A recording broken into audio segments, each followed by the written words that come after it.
Entonces, empezamos con el tracto urinario inferior. Empezamos con los uréteres. Anomalías congénitas que podemos observar en los uréteres. Una de algunas, ¿verdad?, de las patologías o anomalías congénitas más comunes son, por ejemplo, el uréter doble, ¿verdad? Donde tenemos, como pueden ver aquí, dos riñones. Estos dos riñones suelen tener forma de herradura. Entonces, en ellos se desarrolla una doble, o sea, digamos que dos uréteres, ¿sí? Un doble drenaje sería para la orina, ¿sí? Tenemos dos uréteres, generalmente uno es de calibre más grande, ¿verdad? Más normal, y el otro suele ser más pequeño. Entonces, en este caso tenemos uréter doble, ¿sí? O sea, un uréter doble por cada riñón. Otra muy similar es el uréter triple, donde tenemos aquí tres uréteres que salen de un riñón, ¿sí? Las complicaciones más frecuentes en estos pacientes, en estas personas, suelen ser la formación de cálculos y obstrucciones consecuentes, ¿verdad? Porque esos uréteres no suelen tener el calibre normal que debería de tener cualquier uréter. Entonces, eh, si producen cálculos, ¿verdad? Esto fácilmente se obstruye. También las infecciones urinarias. Luego tenemos el megauréter, donde tenemos que hay una gran dilatación de lo que es el uréter, ¿verdad? En un segmento. Entonces, eh, estas tres patologías congénitas suelen ser las más comunes entre las anomalías que se pueden presentar a nivel de los uréteres. Eh, También se puede presentar, por ejemplo, otra anomalía que es mucho menos común, es la atresia, ¿sí? La atresia, o sea, la falta de desarrollo del uréter. Entonces, sin embargo, estos tres son los más comunes. Uréter doble, uréter triple y megauréter. Sería una dilatación, una gran dilatación a nivel del uréter. Dentro de los procesos inflamatorios que vamos a estar observando en los uréteres, o sea, dentro de los procesos benignos, ahora tenemos las inflamaciones, entre ellos la ureteritis cística, donde podemos ver formación de quistes en la mucosa ureteral. Como pueden ver aquí, este uréter está cortado, está abierto, y en su mucosa vemos formaciones de quistes, ¿sí? Eso pueden ser secundarios a procesos inflamatorios, a procesos infecciosos. También pueden ser secundarios, por ejemplo, a medicamentos, en el caso de la quimioterapia, ¿sí? Que donde esos medicamentos van dañando a la mucosa del uréter. Entonces se produce un estado inflamatorio y también la formación de estos quistes. Ureteritis quística. A nivel de la vejiga también tenemos procesos inflamatorios, que son varios. Uno de los más comunes es la cistitis aguda, ¿sí? Al hablar de cistitis aguda hablamos de un proceso inflamatorio agudo en la vejiga que puede deberse a varias causas, ¿sí? Entre ellas están las infecciones urinarias que van a componer, ¿verdad?, el mayor número de casos, donde tenemos primeramente una infección a nivel de la uretra, después eso va ascendiendo, ¿verdad?, llegando a la vejiga. Entonces, cuando hay una cistitis aguda muy marcada, generalmente el paciente, además del dolor, suele presentar hematuria, entonces sangrado con la micción, ¿sí? Cistitis aguda. Microscópicamente lo que nosotros vamos a observar, esto es el epitelio de la vejiga. Ustedes saben que tanto el epitelio de la vejiga como el epitelio del uréter y de la uretra es un epitelio que se denomina transicional, donde tenemos células epiteliales que tienen una pequeña forma de sombrilla y se pueden observar unas 5, 6, 7 aproximadamente filas de células epiteliales, ¿sí? El uréter, la vejiga son órganos, son estructuras muy distendibles, o sea que se pueden distender fácilmente. Entonces, cuando se distienden, también esas filas que nosotros observamos de células epiteliales se van adelgazando, ¿sí? Cuando hay una distensión de la mucosa, ¿verdad? Eso se va aplanando, se va adelgazando. Entonces, por eso se denominan epitelio transicional. En la cistitis aguda, por lo tanto, nosotros vamos a observar un infiltrado inflamatorio compuesto por células inflamatorias, ¿verdad? Del tipo de linfocitos, plasmocitos, y cuando es aguda, vamos a observar la presencia de neutrófilos, tanto en el epitelio como en la lámina propia, ¿sí? Si la cistitis ya es crónica, entonces vamos a observar un predominio de células plasmáticas, de histocitos, de linfocitos, ¿sí? Entonces aquí, por ejemplo, lo que más nos llama la atención es el infiltrado inflamatorio que se observa aquí a nivel de la mucosa y la lámina propia, ¿sí? Todo esto, nada más que esto es epitelio y todo esto que se observa aquí es infiltrado inflamatorio, ¿sí? Todo esto es infiltrado inflamatorio. Aquí hay desarrollo prácticamente de un folículo linfoide. Si nos acercamos, vamos a ver que se observa presencia de neutrófilos. Estos son neutrófilos, ¿sí? También cuando hay un proceso inflamatorio agudo, suele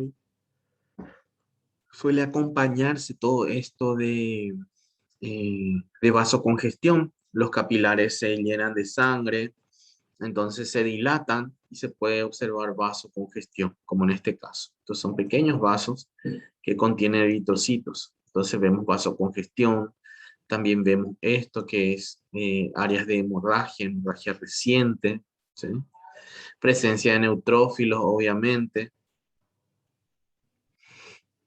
Y se puede ver en algunas ocasiones erosión aquí del epitelio, ¿sí? La cistitis intersticial es un tipo de cistitis, o sea, de inflamación de la vejiga, pero que no se debe a un proceso infeccioso, ¿sí? Entonces, en esos casos vamos a ver un epitelio ulcerado. Generalmente si el paciente se realiza una cistoscopía, ¿verdad? Que es como una endoscopía, digamos, pero dentro de la vejiga. Entonces se va a observar una vejiga con epitelio plano, blanquecino, epitelio ulcerado. Y el tipo de célula inflamatoria sería mixta. Entonces tendríamos eh, células inflamatorias agudas, células inflamatorias crónicas. Y si le realizamos, digamos, una tinción con Giemsa, por ejemplo, vamos a poder observar estas células cebadas, ¿sí? Estas células cebadas con aspecto granular. Entonces la cistitis intersticial es un tipo de cistitis que no está relacionado a procesos infecciosos. También podemos observar la formación de granulomas, o sea, la presencia de células gigantes y formación de granulomas a nivel de la vejiga. Aquí tenemos el epitelio de la vejiga, ¿sí? Nuestro epitelio, como dijimos, transicional, de células transicionales. Luego tenemos la lámina propia, la submucosa, aquí la capa muscular, ya se ve músculo liso, ¿sí? Tenemos aquí presencia de células gigantes, aquí, más en esta zona también, células gigantes. Entonces, esto corresponde a esquistosomiasis. Bueno, ¿qué es la esquistosomiasis? La esquistosomiasis es un tipo de parasitosis, ¿verdad? Donde tenemos que ciertas larvas, los esquistosomas, Haemobotium, ¿verdad? Haematobium, perdón, suelen ingresar al cuerpo y suelen anidar en distintos órganos. Estos esquistosomas tienen un ciclo, así como tenemos, por ejemplo, la leishmaniasis, ¿verdad? El Chagas, que cumplen un ciclo. Lo que sucede con estos esquistosomas es que las larvas se depositan eh, en el agua, ¿verdad? Luego digamos que son infestados los caracoles que se encuentran en el agua por estas larvas, y dentro de esos caracoles las larvas cumplen un ciclo, ¿sí?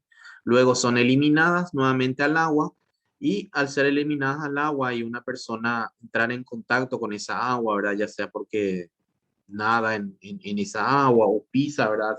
Descalzo el agua.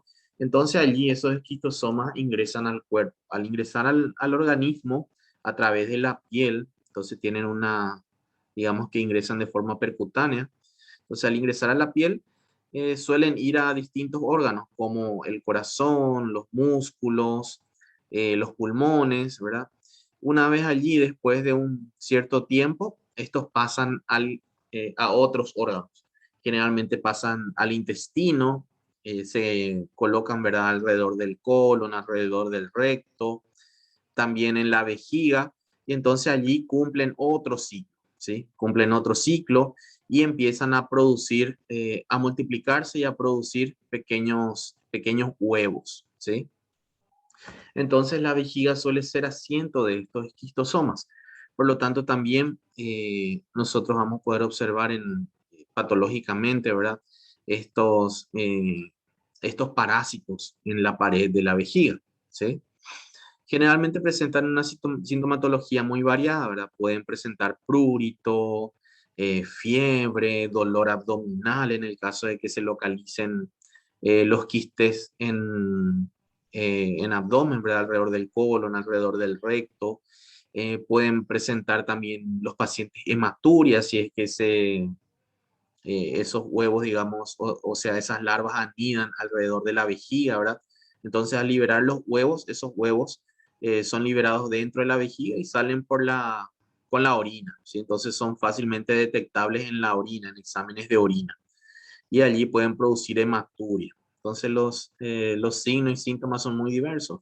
Van desde fiebre, urticaria, rash cutáneo, dolor, prurito, ¿verdad? Hasta hematuria. Cuando estos parásitos entonces mueren, generalmente se producen estos procesos inflamatorios crónicos con células gigantes en la pared de la vejiga. Así como vemos aquí, se forman células gigantes, ¿verdad? Que tratan de fagocitar esos parásitos, ¿sí? Esos parásitos están aquí y entonces las células gigantes tratan de fagocitar. También eh, También tenemos otro proceso inflamatorio denominado malacoplaquia, ¿sí? Donde estas alteraciones se deben a infecciones bacterianas.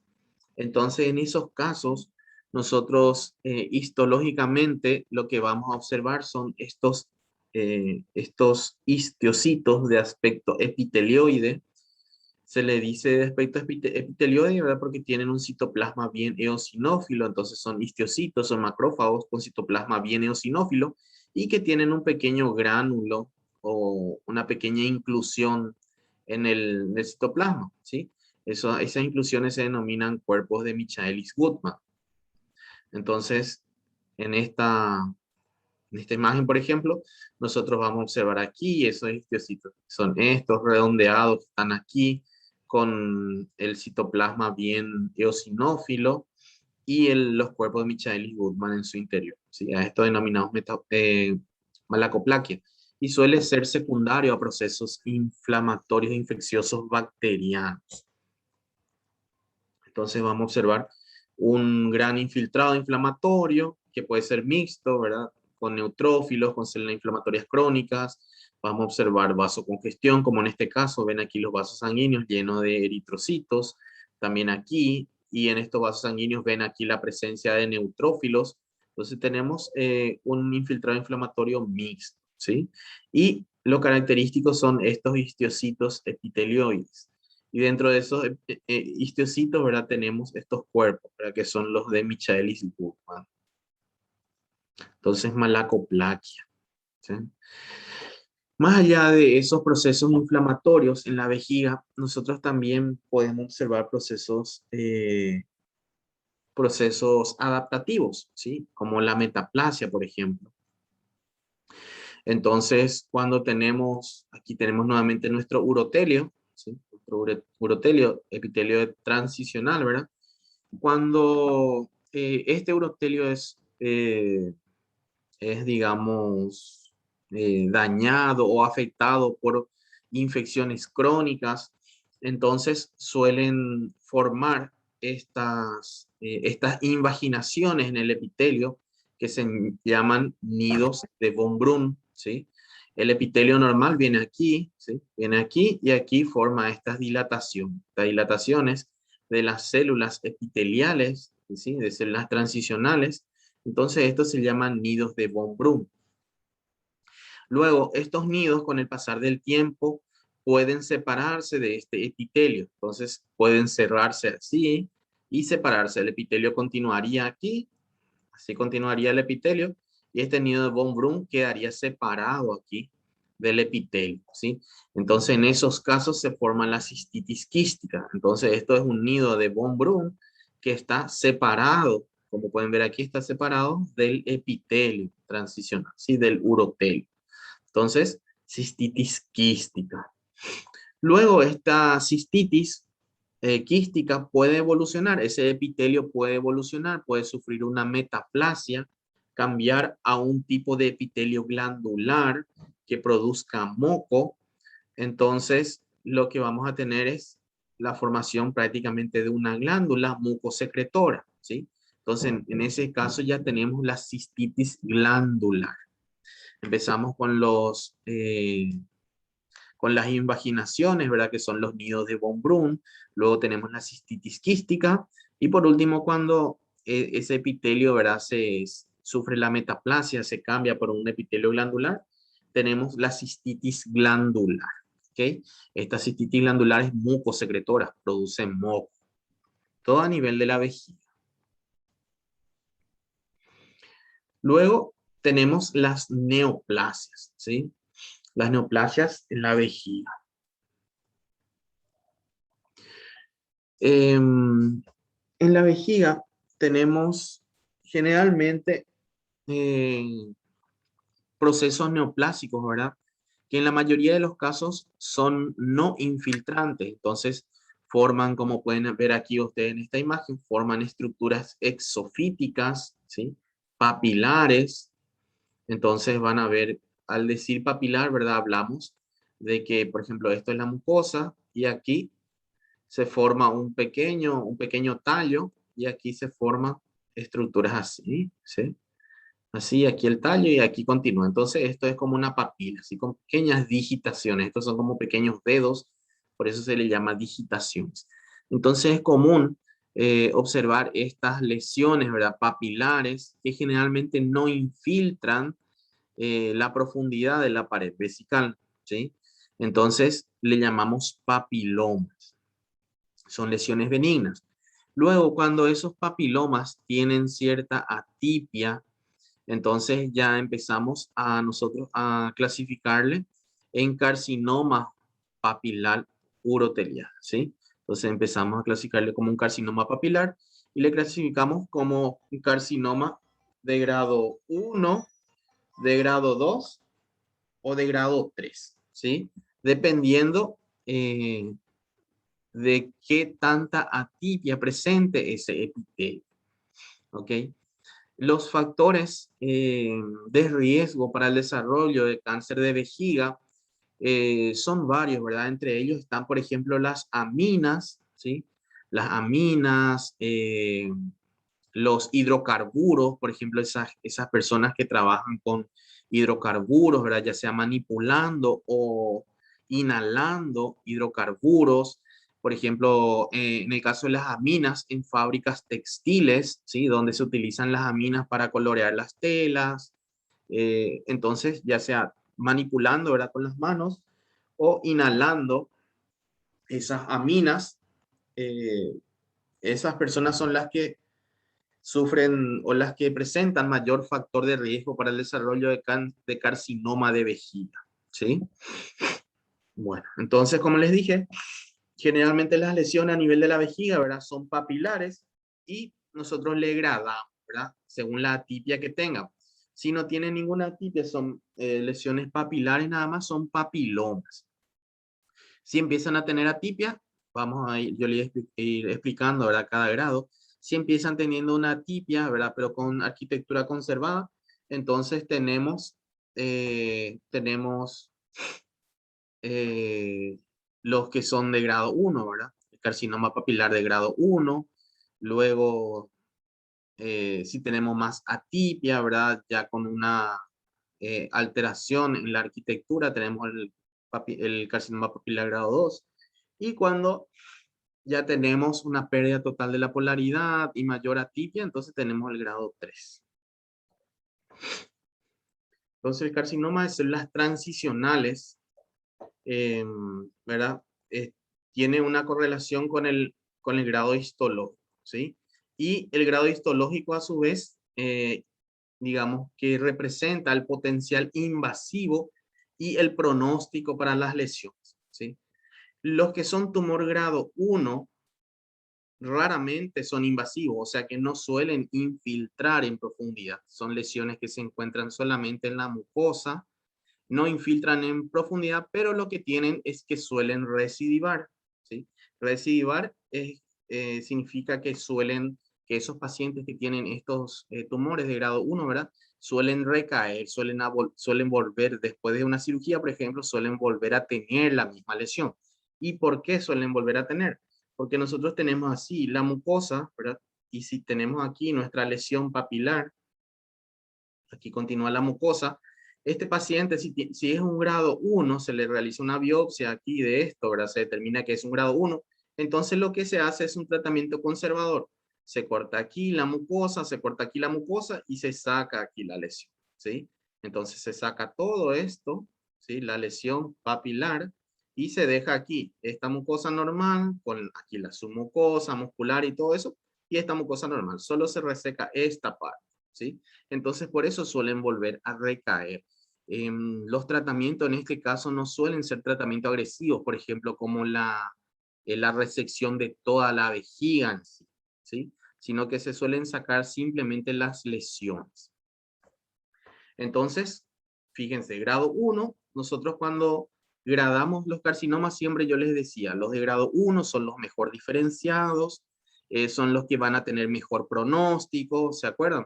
Los que van a ser menos agresivos. Y aquí es lo mismo, ¿verdad? Grado 1 son raramente invasivos, o sea que generalmente no suelen invadir, pero suelen recidivar, suelen volver, digamos. Los tumores de grado 2 ya suelen ser invasivos, ¿sí? Y en el grado 3, el 50%, o sea que la mitad de todos los tumores que tengan una atipia de grado 3 ya son invasivos. Entonces, eso ya van a infiltrar, ya van a invadir hasta la muscular propia, ¿sí? Aquí vemos cómo tenemos la arquitectura papilar en el epitelio de la vejiga, en el epitelio transicional. Si nosotros tuviésemos un epitelio normal aquí en la vejiga, tendríamos que solo esto sería el epitelio. Esto sería la lámina basal y por aquí estaría el epitelio, ¿sí? Y aquí las células del epitelio transicional. Pero en este caso tenemos que se forman estructuras papilares. Fíjense aquí, se forma como una pequeña rama, un pequeño tallo de tejido fibroconjuntivo y vasos sanguíneos. Por eso se llaman eje fibrovascular a esto, ¿sí? Entonces tenemos un eje fibrovascular y en ese eje fibrovascular se implantan estas células epiteliales del epitelio transicional. ¿Entienden? Por eso se le denomina papilas. Entonces nosotros vamos a tener lesiones así de este tipo, así papilares, ¿verdad? Vamos a tener estas papilas en la mucosa, ¿sí? Esto sería la mucosa, aquí las papilas y aquí el epitelio, ¿sí? Así, aquí el epitelio. Entonces allí nosotros tendríamos lesiones papilares, ¿sí? Y lo que debemos hacer es estudiar este epitelio, ¿ok? Ver la tipia que presenta este epitelio. Entonces, esta estructura que está en el centro, que es como una rama, ¿verdad? Está compuesta por tejido fibroconjuntivo, que es todo esto, tejido fibroconjuntivo, y por vasos sanguíneos, pequeños capilares, ¿sí? Entonces se llama eje fibrovascular. Tenemos el carcinoma papilar de grado 1. Vemos aquí, en el grado 1, la atipia es tan, digamos, tan leve, ¿verdad? Que todavía vemos aquí que se observan las células en sombrilla, que son características del epitelio transicional, ¿sí? Se observan las células en sombrilla, inclusive se observa todavía la polaridad en el epitelio, ¿sí? Entonces hay una un mínimo grado de atipia, ¿sí? Entonces, en carcinoma de células transicionales papilar de grado 1, el eje de tejido fibroconjuntivo vascular, o sea, esto que es eh, el eje fibrovascular que yo les había dicho, aquí están los vasos sanguíneos, aquí, ¿sí? Entonces el eje fibrovascular está revestido por un epitelio que está engrosado, ¿sí? Que tienen unas cuantas capas más que lo normal, ¿sí? Aquí vemos 1, 2, 3, 4, 5, 6, 7, 8, 9, 10 capas. Sabemos que el epitelio transicional normalmente tiene unas 7 capas de células, ¿sí? Entonces el epitelio normal debería venir hasta aquí aproximadamente, pero esto está engrosado. Simplemente está engrosado, se observan todavía las células en sombrilla, inclusive la polaridad todavía está conservada, ¿sí? Por eso se denomina grado 1. Y pueden haber una que otra mitosis, ¿sí? Aisladas mitosis. Entonces, allí tenemos un grado 1. Recuerden, este tipo de tumores, muy poco, ¿verdad? Muy raramente infiltran, o sea que invaden en profundidad la vejiga. Tenemos aquí una lesión, esto es un corte de vejiga, esto que observamos aquí es músculo, ¿sí? Esto es tejido muscular, músculo, todo esto es músculo. Esta es la mucosa normal, ¿sí? Mucosa normal, y aquí empieza la tibia y todo esto es tumor, ¿sí? Ustedes pueden observar que se forman aquí estas digitaciones, ¿verdad? Estas papilas. Entonces, aquí macroscópicamente ya estas papilas se observan como pequeños deditos, ¿sí? Y se observa, aquí están los ejes fibrovasculares. Entonces, hasta aquí, todo esto es el tumor, un tumor exofítico de aspecto papilar, que no está invadiendo en profundidad. Fíjense que esta es la mucosa y la mucosa continuaría aquí, normalmente continuaría aquí la mucosa, y este tumor no está invadiendo en profundidad, ¿sí? No invade aquí en profundidad, no llega ni a la submucosa, ni al músculo, nada, ¿sí? Sino que es un tumor exofítico que se manifiesta, digamos, hacia afuera. En el grado 2, en el carcinoma papilar transicional o de célula de epitelio transicional grado 2, ya vemos que el epitelio es más atípico, ¿sí? Entonces vemos que el número de capa de células suele ser de 8, 7, 8, ¿verdad? Generalmente no suele ser más, no suele estar muy engrosado, pero ya vemos mayor atipia, ya vemos que se observan algunos nucleolos prominentes, ya vamos a ver que hay algunos núcleos que son más grandes que los otros, ¿sí? Ya hay una mayor atipia. Fíjense, aquí nuevamente vemos el eje fibrovascular, esto es eje fibrovascular, y aquí está el epitelio, ¿sí? Entonces fíjense la diferencia entre este epitelio, donde todas las células tienen el mismo tamaño, ¿ven? Y este epitelio donde tenemos algunas células más grandes, algunas células con núcleo más grande, otros más pequeños, y ya empieza a haber una pérdida de la polaridad. Aquí todas las células están ordenadas, ¿sí? Prácticamente es un epitelio normal, ¿sí? Sin embargo, aquí ya vemos que las células empiezan a desordenarse, empiezan a perder esa polaridad y ese orden, ¿sí? Y en el de grado 3, ya vemos que se observan más figuras mitóticas. Aquí tenemos una mitosis, aquí hay otra mitosis, aquí hay otra mitosis. Ya se pierde completamente la polaridad. Vemos que las células están todas separadas, ya no hay un orden, ¿sí? Ya no podemos contar fácilmente aquí las capas de células epiteliales, ¿sí? Ya se pierde completamente el orden. Y este tipo de tumor es el que en un 50% invade, infiltra, se extiende a, digamos, estructuras más profundas, ¿sí? Invade su mucosa, invade capa muscular. Entonces el grado 3 es el más agresivo.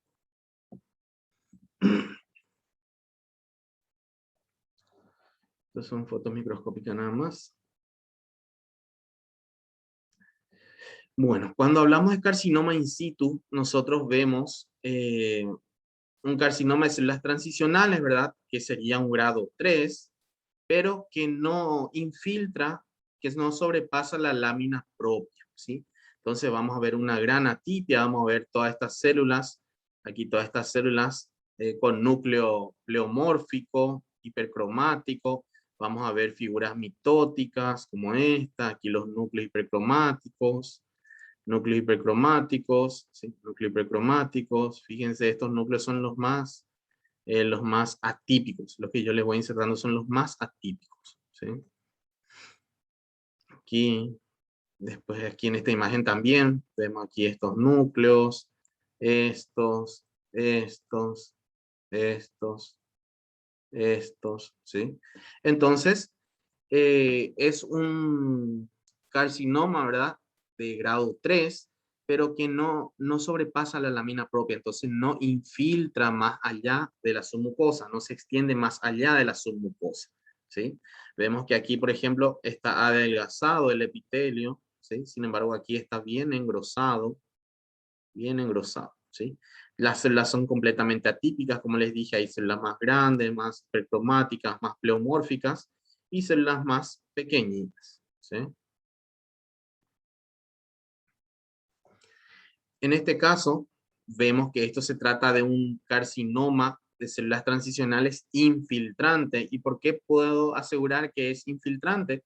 Porque esto que se observa aquí es músculo liso, ¿sí? Esto es músculo liso del músculo de la vejiga, ¿verdad? Corresponde al músculo detrusor, ¿sí? Entonces vemos aquí estas células tumorales que se están extendiendo en profundidad, ¿sí? Se extienden aquí en profundidad. Esto. Se extienden en profundidad y empiezan a invadir el músculo liso, ¿sí? De la vejiga. Entonces es un carcinoma de células transicionales infiltrante. Bueno, aquí tenemos el típico ejemplo, ¿verdad? De un tumor exofítico en vejiga, ¿sí? Este es el tumor. Entonces, si nosotros hacemos una cistoscopía, ¿verdad? En la cistoscopía metemos un aparato aquí a través de la uretra, metemos en la vejiga, entonces vemos un tumor aquí exofítico, ¿verdad? Exofítico quiere decir que sobresale, ¿verdad? Que no es un tumor que está infiltrando, sino que sobresale hacia una cavidad. Entonces vemos aquí el tumor exofítico, le tomamos una pequeña muestra aquí de biopsia y estudiamos eso. Entonces podemos llegar a un diagnóstico, ¿verdad? Si se trata de un carcinoma eh, papilar transicional de grado 1, de grado 2, de grado 3, ¿verdad? Si es de grado 1, lo que se suele hacer es cortar aquí. Se corta aquí, se corta aquí y se saca, ¿sí? Se saca el tumor. ¿Sí? Se evalúa los márgenes, que los márgenes estén libres y se saca. El tema es que la mayoría de estos tumores que son de grado 1 vuelven a recaer, o sea, vuelven a crecer nuevamente, ¿sí?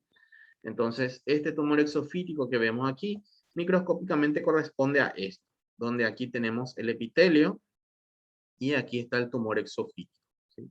Esto es el tumor exofítico, aquí, ¿sí? Y está aquí. No es un tumor que va infiltrando aquí en profundidad, ¿sí? No infiltra en profundidad, sino que se extiende hacia la superficie, hacia la luz, en este caso de la vejiga. Aquí vemos un carcinoma in situ, ¿verdad? Donde vemos la tipia que se presenta en las células epiteliales. Hay células muy atípicas como estas que son bien hipercromáticas, estas, ¿sí? Otras células que son más grandes. Aquí hay una pérdida de la polaridad, aquí no hay un orden, las células están dispersas. Aquí esta célula con un núcleo bien hipercromático. pero no está infiltrando, no está invadiendo aquí en profundidad, ¿sí? Sino que la atipia solamente se presenta aquí en la superficie del epitelio. Aquí nuevamente vemos figuras mitóticas. Esta es una mitosis, esta es otra mitosis. Y vemos estas células bien hipercromáticas. Aquí también, ¿sí? Aquí ya núcleos más grandes. También aquí. Aquí vemos una marcada atipia. Entonces, esto está desordenado. Las células no están en digamos, dispuestas en forma ordenada, sino que están desordenadas, son hipercromáticas, son de distintos tamaños, ¿verdad? Son pleomórficas, ¿sí? Hay células con núcleos grandes como estos, y hay muchas figuras mitóticas, ¿sí? Entonces se trata de un carcinoma in situ. In situ, ¿por qué? Porque no está infiltrando aquí en profundidad. Esta es una vista microscópica, ¿verdad? El epitelio de un tumor papilar, ¿sí? Vemos que este tumor no está infiltrando aquí, está libre de la lámina propia para la profundidad, está libre. Entonces toda la atipia se encuentra aquí. Aquí vemos las formaciones papilares, ¿sí? Todas estas formaciones papilares, ¿sí? Entonces aquí habría que evaluar el epitelio, este epitelio, a ver si corresponde a un grado 1, un grado 2, un grado 3. Probablemente sea de bajo grado, corresponda a un grado 1 o grado 2. Porque los que son grado 3 generalmente ya están infiltrando, ya están invadiendo.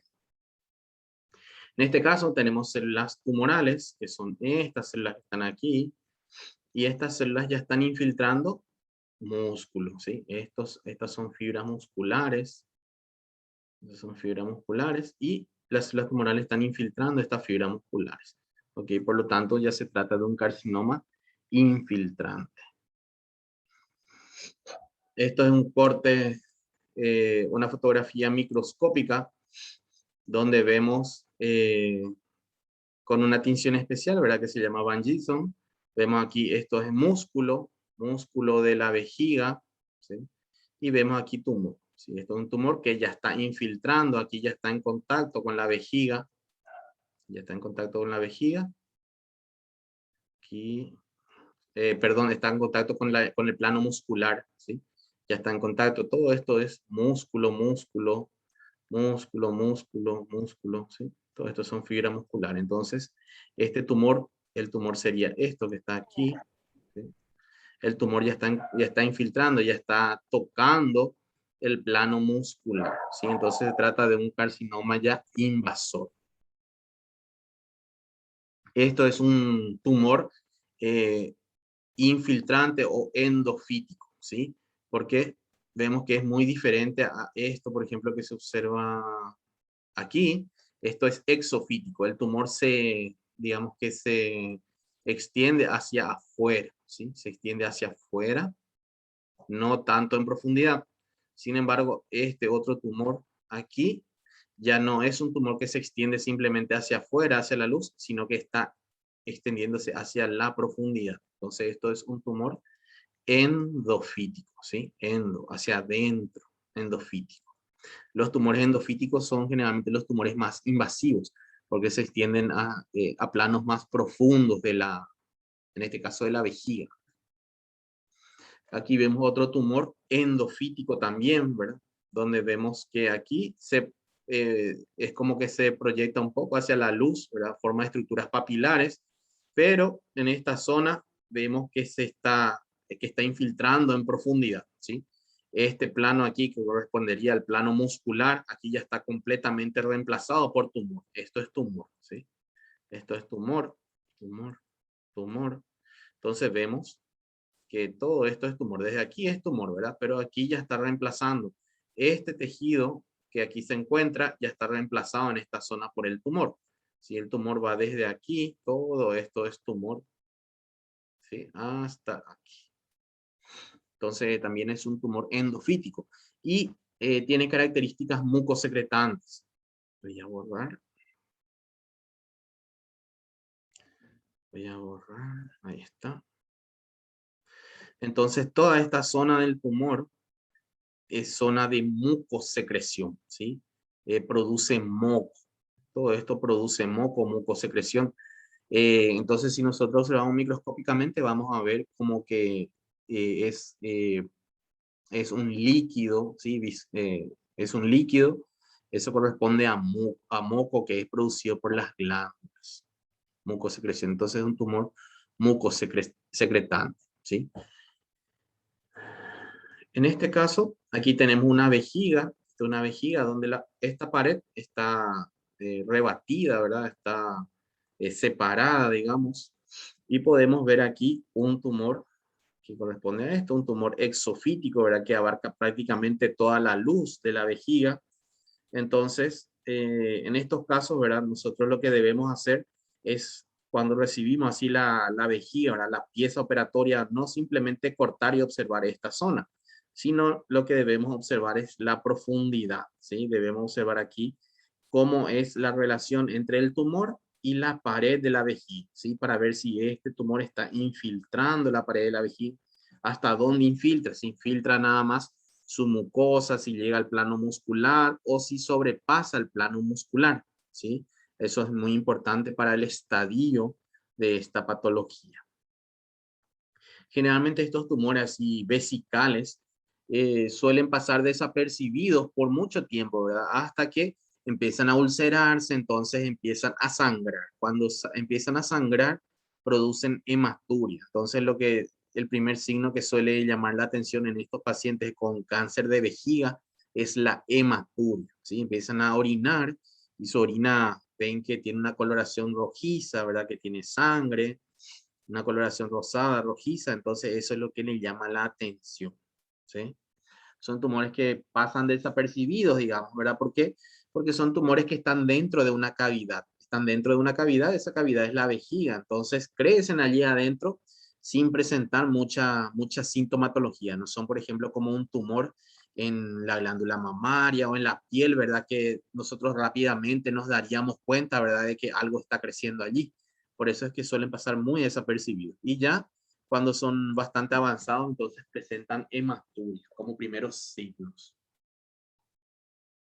Esto es un cálculo en la vejiga, ¿verdad? Los cálculos también se pueden producir en la vejiga, así como se pueden producir en la pelvis renal, en los riñones, ¿sí? Bueno, ¿tienen alguna pregunta hasta aquí, chicos? Entonces, lo que vimos fueron algunos procesos inflamatorios, ¿verdad? Benignos de la vejiga y después la neoplasia, ¿sí? El carcinoma papilar vesical. Recuerden, como les dije, el principal factor de riesgo en el carcinoma de vejiga son las aminas y los hidrocarburos, ¿sí? Las aminas se utilizan en digamos, en la industria textil como colorantes, ¿sí? Entonces la manipulación o la aspiración de esos químicos son un factor de riesgo para el desarrollo de cáncer de vejiga. También los hidrocarburos, los combustibles, los hidrocarburos, el benceno, todas esas sustancias, ¿verdad? La manipulación y la aspiración de esos productos, entonces son un factor de riesgo. No quiere decir que vayan a desarrollar sí o sí cáncer de vejiga, ¿verdad? Pero las personas que están expuestas a eso tienen presentan mayor factor o mayor riesgo a desarrollar cáncer de vejiga, ¿sí? ¿Alguna Doutor, pregunta hasta aquí? Sí. la hematúria se desenvolve quando já está avançado No, mira, la la tumoración? hematuria, por ejemplo, vos puedes tener en una persona que tiene una cistitis, por ejemplo, una inflamación, ya podés tener hematuria, ¿verdad? Si es una inflamación, si hay un daño en el epitelio, ya podés tener hematuria, ¿verdad? Pero si no, lo que yo dije es que en el caso de los carcinomas, ¿verdad?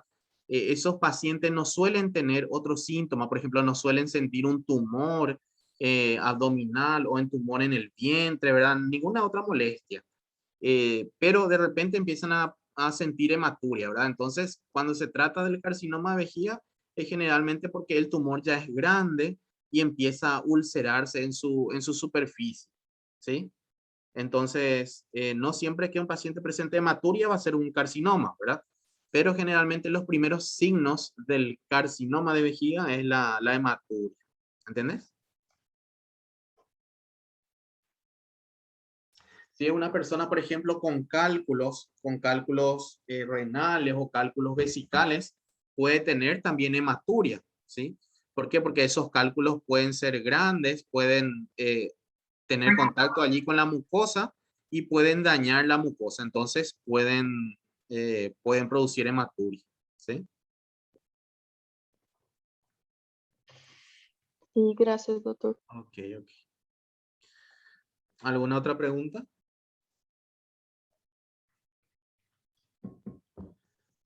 Bueno, vamos a hacer una pequeña pausa de 20 minutitos, ¿sí? Y 18:45 podemos reanudar. Vamos a dar patologías benignas de la mama, ¿ok? Entonces hacemos un pequeño receso, pueden comer algo, tomar algo, ir al baño y reanudamos 18:45, ¿sí?